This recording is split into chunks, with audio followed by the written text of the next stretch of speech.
It's an evangelical conference. There's an evangelical American right presence here. What do you make of the potential for that in British politics?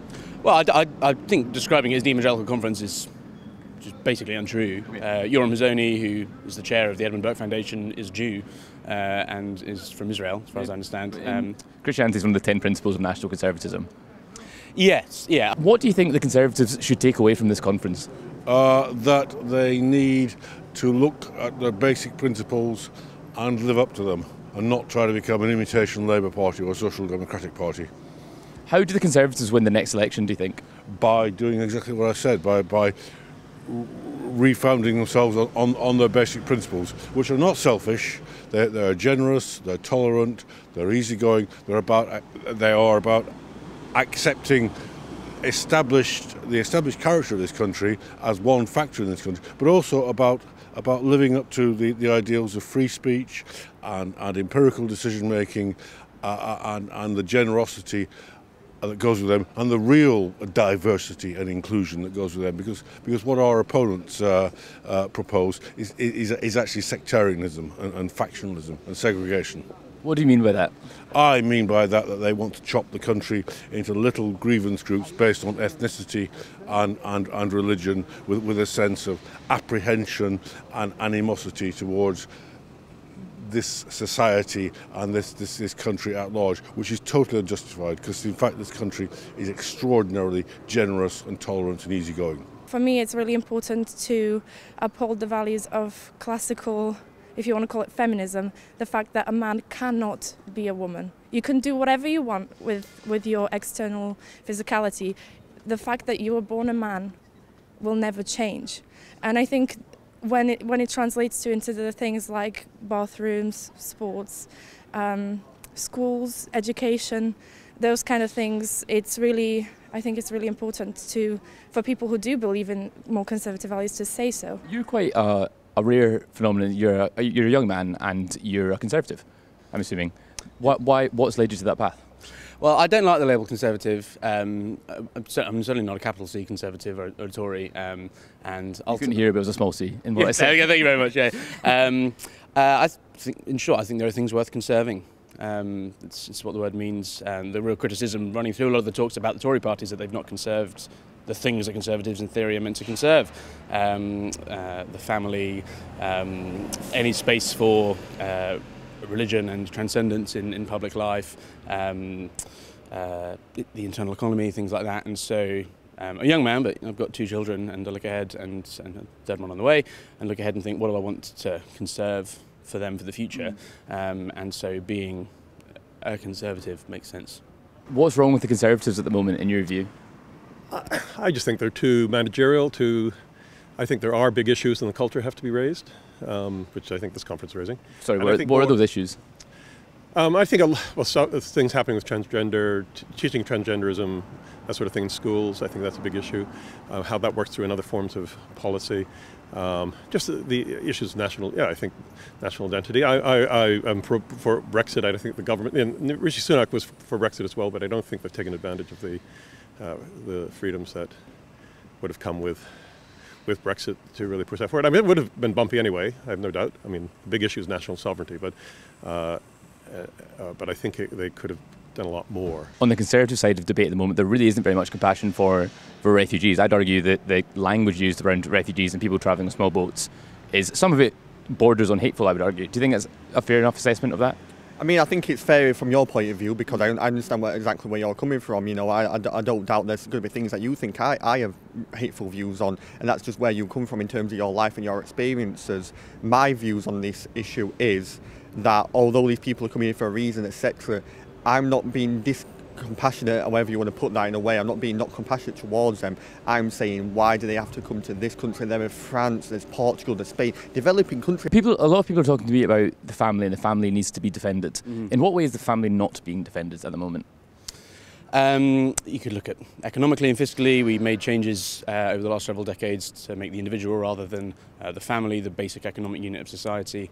The way that circumstances have changed, such that it's now The post-World War II norm of being able to support a family on one income is no longer viable. I would say things like the redefinition of marriage, the loss of the idea that children have a right to have their biological mother and father in their lives, and that as any study will show you that is actually beneficial for them. The loss of that kind of basic truth, what Danny Kruger called the normative family the other day, seems to me a pretty fundamental attack on the family. How has marriage been redefined? It's been expanded to supposedly include marriage between two people of the same sex, which I would just say is a misnomer entirely and doesn't constitute marriage. Why does it not constitute marriage? Because marriage is the procreative union of one man and one woman for life. Are you concerned about the prospect of a Labour government? Yes. Why? I think they hate people like me. Why? What do they hate about people like you? Well, any of the things I've said in the last 30 seconds, I would be pilloried for. If I were a member of the House of Commons, I would be, I'd be sacked. Even if I were a member of the Tory party and I said those things, I would be totally sacked. Do you think your opinions about trans people are widely held? I think that even trans people will tell you that sex can't change. Many trans people will tell you that gender and sex are different, and that gender is an expression of your kind of what they describe to be gender, I would say is more of a personality. So just because you're an effeminate man or a man who stereotypically likes to do more feminine things does not make you a woman, and nor should it. I mean, feminism has fought so hard to kind of separate the sexes in a way, and to say that just because you stereotypically like feminine things doesn't mean just because you stereotypically like masculine things doesn't mean you're less of a woman. Well, gender ideology goes completely against that, and it says if you like masculine things, therefore you are a man. I think that's not correct, and I think that we should encourage people to do things that they enjoy, whether they're masculine or feminine stereotypically activities. But that does not make you a man if you're a woman, nor does it make you a woman if you're a man. Trans people in the UK are a tiny, tiny minority. This debate has only started really happening in the past kind of 10 years. Trans people have existed in the public sphere. Nadia won Big Brother 20 years ago. Hayley Cropper was a character on Coronation Street for a long time. Why do you think there's so much political discussion and capital being spent on issues that affect hardly anybody? I think if you look at it this way, if you go to an average school and listen to their education, not only RSC that's been in the news recently, but in general, in most schools you would find that they would state that gender ideology is a fact. You would find that teachers teach children that there is more than two genders and you can change, and you have to explore your sexuality even outside of. I think RSC a lot of and it goes beyond. I think like any ideology, it goes beyond the kind of people that identify as, because it affects everybody in a way. If that is true, and if you can change your gender, then why are we putting these obstacles in their way? Do you know what I mean? Are you concerned about the prospect of a Labour government?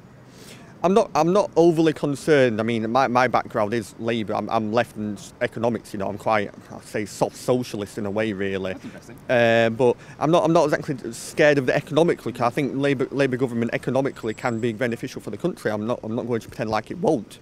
However, I'm scared of more social impact of that. I'm scared of what Keir Starmer and the Labour Party could do socially as a country. I'm not one to immediately jump to conclusions. I'm not going to say he's going to do this, he's going to do that. I'll wait for the circumstances to arise, and then I will form my own opinion. However, it is something which doesn't scare me, but it is piquing my interest a little bit. What social issues are you concerned about? I'd probably more so, Keir Starmer recently came about, said he's willing to let 16-year-olds vote as well. I think that's Pandora's box in general. I know when I was 16, I was apolitical. I didn't really care about issues. I just kind of voted how everyone else voted in a way.